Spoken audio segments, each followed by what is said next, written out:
Hello and welcome to 8-Bits, a show where we look in search of 8 different bits from across all eras of games.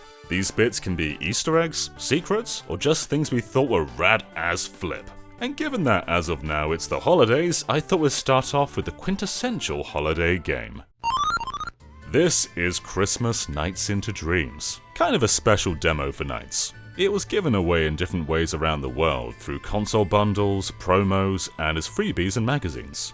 If you're playing throughout most of the year, the title screen will just say Nights into Dreams Limited Edition, and then it gives you a small slither of the game. But if you're playing from November through February, everything is transformed into a winter wonderland. New textures for the ground, new assets for items, snow, it's awesome. But it is far from the only clock feature. Playing the game on Christmas Day unlocks a proper Christmas Nights into Dreams title screen. Occasionally Santa himself is in the background while you're playing, and the music is now Jingle Bells.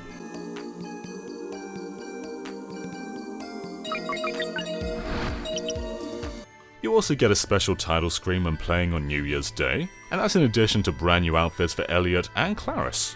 And playing on April Fool's Day replaces Nights with their rival Reeler.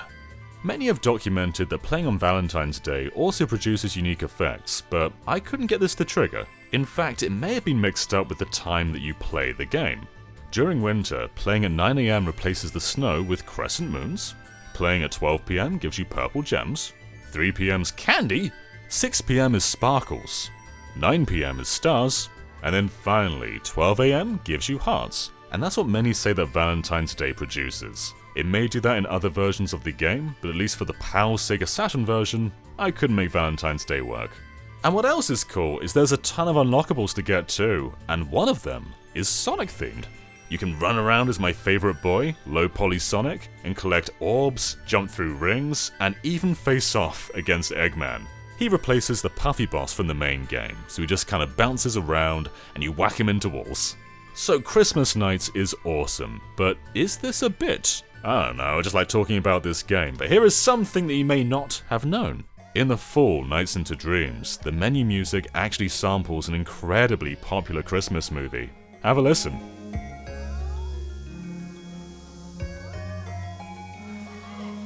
Any ideas? Let's show a few clips. Hello? Hello?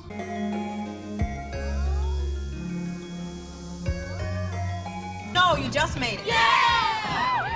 Single seats only, and coach, take whatever's free. Yeah!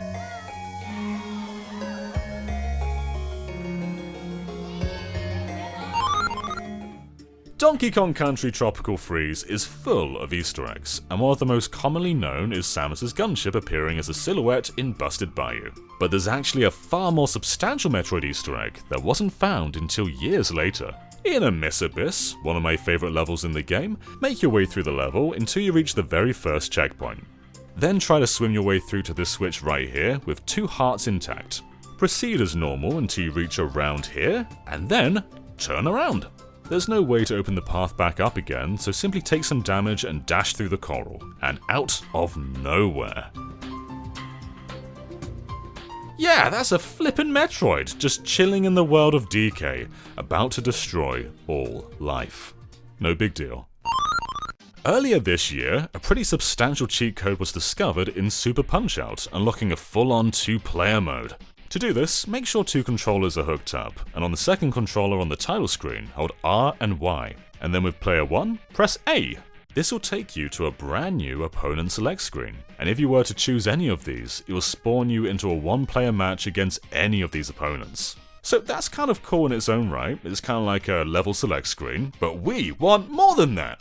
Instead, when on this screen, now with the second controller, hold B and Y, and then with the first controller, simply select your character and press A. Keep holding B and Y until both characters spawn, and now, magic ensues. Super Punch-Out is officially a multiplayer game. Yeah, Nintendo Switch Online is lying to us, and Punch-Out Wii wasn't the first game in the series to debut it. We've been able to pull this off for 28 years, but it was only discovered in 2022. Halo 2's campaign is packed full of Easter eggs, and one of the coolest weapons in gaming is hidden away in the Metropolis level. There's actually a really easy way to get this now, but let's go over the old method first. Play the level on easy mode just to give you a bunch of leeway, and instead of the scorpion, hijack one of the ghosts and speed your way over to the tunnel where banshees spawn overhead.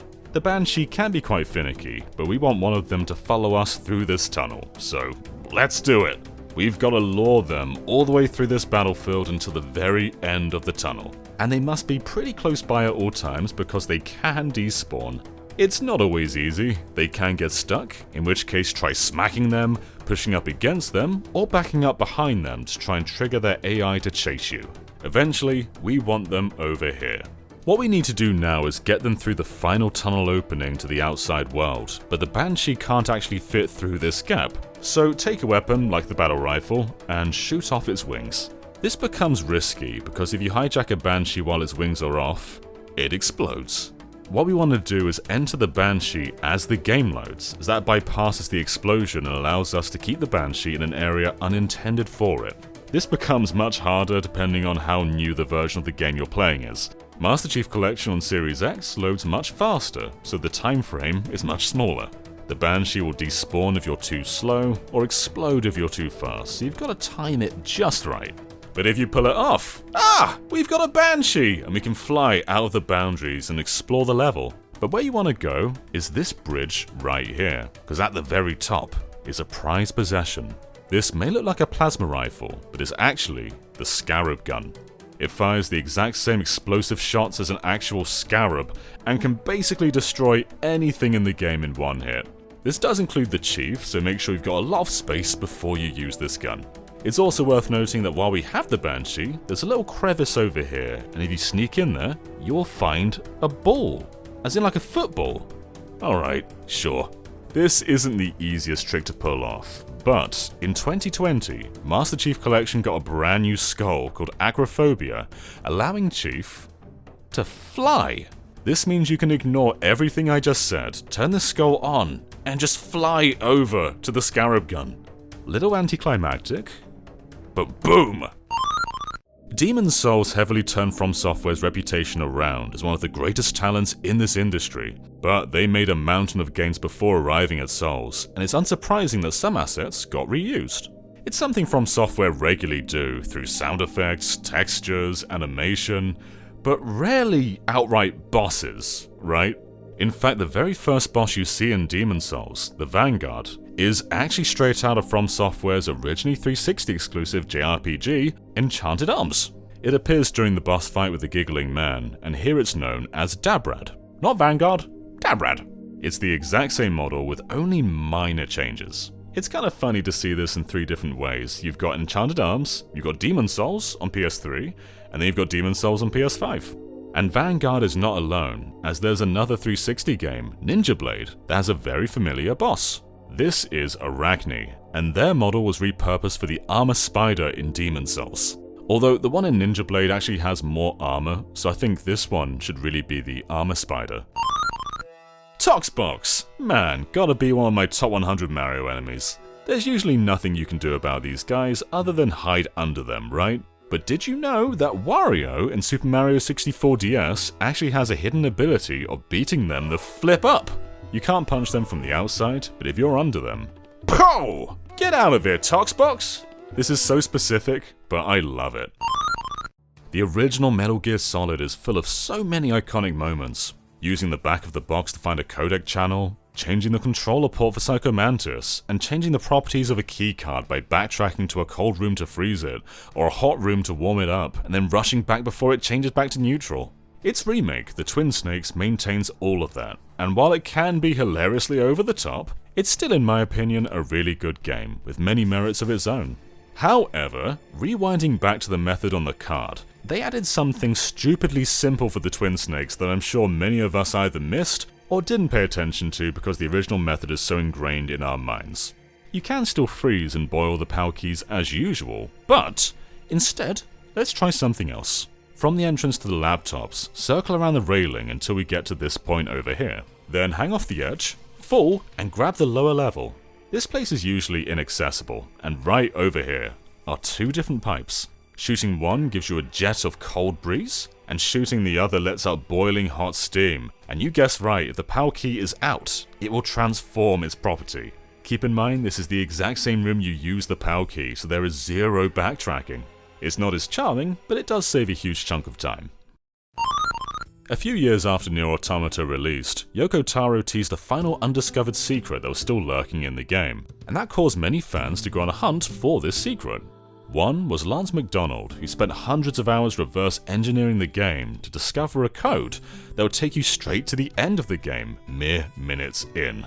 All you have to do is make your way through the game's intro and play up until 2B meets NiGHTS. Once NiGHTS flies off, if you turn around you'll see two sets of suspiciously placed barrels. Move 2B between them and press left on the touchpad to pause the game, and then input the following code while holding down R2. Up down, up right left, square circle, triangle X. The screen will fade and the player will be taken straight to the final choice of the game. You also unlock a chapter select, allowing you to go anywhere you want in the game, and the debug room. And the button combination isn't random either. What you're inputting is drawing the logo for Platinum Games, and it's a combination that previously existed in Bayonetta 2.